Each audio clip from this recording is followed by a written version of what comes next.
Jie ateina. Girdi? Jau filmuoji, aš gerai atrodau? Gerai.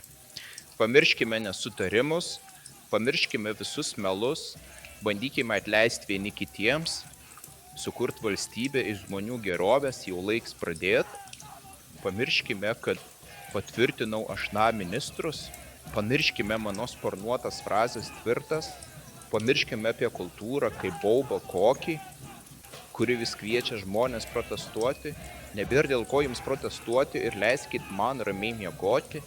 Premjerė siūlo jau ministrę, kaip matot, viskas išsisprendė taip po biškį ir turime mes netgi ką ministrą.